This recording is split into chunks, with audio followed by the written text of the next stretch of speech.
सबसे पहले खबर चुनाव की। लोकसभा चुनाव अब आखिरी चरण में पहुंच चुका है। 1 जून को देश के 8 राज्यों की 57 सीटों पर मतदान होगा, जिसके लिए 904 उम्मीदवार चुनावी मैदान में हैं। 7वें चरण में उत्तर प्रदेश की सबसे ज्यादा 13 सीटों पर मतदान होना है। पंजाब की सभी 13 सीटों के लिए भी 1 जून को वोटिंग होगी। वहीं पश्चिम बंगाल में 9 सीटों के लिए वोट डाले जाएंगे। इसके अलावा बिहार की 8 और ओडिशा की 6 सीटों पर वोटिंग होगी। हिमाचल प्रदेश की 4, झारखंड की 3 और चंडीगढ़ की 1 सीट पर भी 1 जून को वोट डाले जाएंगे। अंतिम चरण में कई ऐसी सीटें हैं जिन पर देश भर की नजरें टिकी हैं। इनमें शामिल है वाराणसी लोकसभा सीट, जहां से नरेंद्र मोदी तीसरी बार चुनाव लड़ रहे हैं। गोरखपुर से भोजपुरी फिल्म स्टार रवि किशन चुनावी मैदान में हैं। हिमाचल प्रदेश की मंडी सीट से अभिनेत्री कंगना रनौत चुनाव लड़ रही हैं। हमीरपुर सीट से केंद्रीय मंत्री अनुराग ठाकुर, जबकि बिहार की आरा सीट से केंद्रीय मंत्री आर.के. सिंह, पटना साहिब से पूर्व केंद्रीय मंत्री रविशंकर प्रसाद और पाटलिपुत्र से लालू प्रसाद की बेटी मीसा भारती चुनाव लड़ रही हैं। नेताओं ने चुनाव प्रचार के लिए पूरी ताकत झोंक दी है। मुख्यमंत्री नीतीश कुमार अपने गृह जिला नालंदा भी चुनावी जनसभा करने पहुंचे और सरकार की उपलब्धियां गिनाई। आई लोग तो हिंदू मुस्लिम का झगड़ा भी कराते थे, याद करिए। हम तो सब जगह हर प्रकार के झगड़े को हम लोगों ने खत्म करा दिया। मदरसों को सरकारी मान्यता हम लोगों ने दी और उसके बाद कब्रिस्तान की घेराबंदी कराई 8000 से भी ज्यादा, और 1000 फिर और कहा उस सब की काम शुरू करा रहे हैं। तो एक एक तरह से अब कहीं हिंदू मुस्लिम का झगड़ा होता है, सबका अध्ययन कराया। तो आपको मालूम है 94 लाख परिवार निकला जिसकी आर्थिक स्थिति बहुत खराब है। हम लोगों ने तय कर दिया कि उनकी आर्थिक स्थिति को सुधारने के लिए हम लोग राज्य सरकार की तरफ से 2 लाख रुपया का मदद करेंगे। 5 साल का हमने काम शुरू किया, ये काम हमने शुरू कर दिया कि 2005 से 2020 में 8 लाख लोगों को सरकारी नौकरी, और उसके बाद हम और भाजपा एक साथ थे। 2020 में हमने तय किया 10 लाख लोगों को नौकरी, 10 लाख लोगों को रोजगार। तो पहले भी काफी रोजगार, इस बार भी 4 लाख हो गया और 1 लाख का तुरंत होने वाला है। 3 लाख का भी काम शुरू, और अगले साल के चुनाव के पहले 10 लाख सरकार लोगों को नौकरी मिलेगी। अब 5 लाख लोगों का रोजगार हो गया, 10 लाख लोगों का भी रोजगार मिलेगा। तो हम लोग तो एक एक काम करते रहते हैं, हर प्रकार से एक एक काम करवा रहे हैं हम लोग। हर तरह से यहाँ पर बताइए, इंजीनियरिंग कॉलेज, पॉलिटेक्निक संस्थान, महिला ITI, सभी अनुमंडलों में ITI, सब तरह से हम लोग काम कर रहे हैं।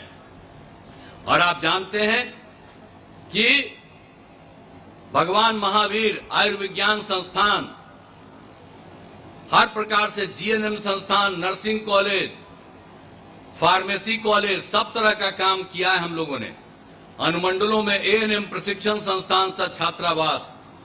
नालंदा में मुकाबला है JDU के कौशलेंद्र कुमार और CPIML के संदीप सौरभ के बीच। कौशलेंद्र कुमार ने 2019 के लोकसभा चुनाव में हिंदुस्तानी आवाम मोर्चा के अशोक कुमार आजाद को हराया था।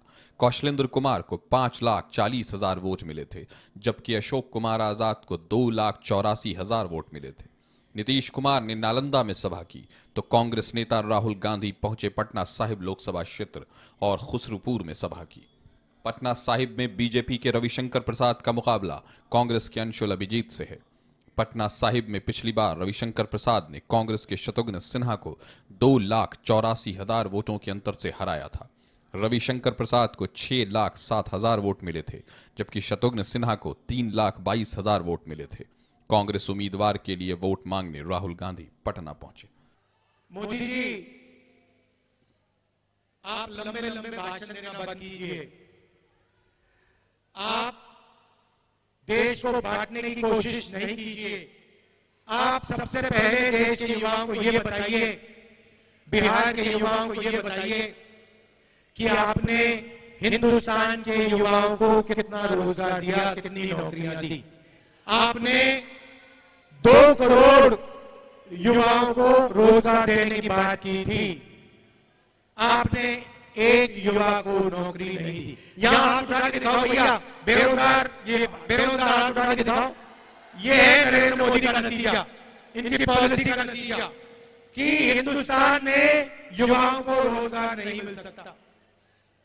ये आपके अलग अलग रास्ते थे। सेना में आप जा सकते थे, पब्लिक सेक्टर में जा सकते थे, प्राइवेट सेक्टर में आपको रोजगार मिल सकता था। नरेंद्र मोदी ने नोटबंदी, जीएसटी लागू करके रोजगार के रास्ते बंद किए और सेना में अग्निवीर लागू करके जवानों को मजदूर बना दिया। तो मैं आपसे सबसे पहले ये कहना चाहता हूं, नरेंद्र मोदी कुछ भी कहें, 4 जून के बाद इंडिया की सरकार आने वाली है। अग्निवीर योजना को फाड़ के हम कूड़ेदान में फेंकने जा रहे हैं। आप सब लोगों से अपील है कि 1 तारीख को भाई अंशुल को हाथ के निशान पर बटन दबा करके इनको भारी बहुमत से विजय बनाएं। लोकतंत्र संविधान को बचाने का आप लोग काम करें। और आप लोगों को हम कहना चाहते हैं, बैठ के बोलना पड़ रहा है, बैठ के इसलिए बोलना पड़ रहा है, मेरे हड्डी में चोट है। डॉक्टर ने कहा था कि आप बेड रेस्ट कीजिए कम से कम 3 हफ्ते। हमने डॉक्टर साहब को बोला बेड रेस्ट अब तेजस्वी तभी करेगा जब नरेंद्र मोदी जी को बेड रेस्ट ना करा दे।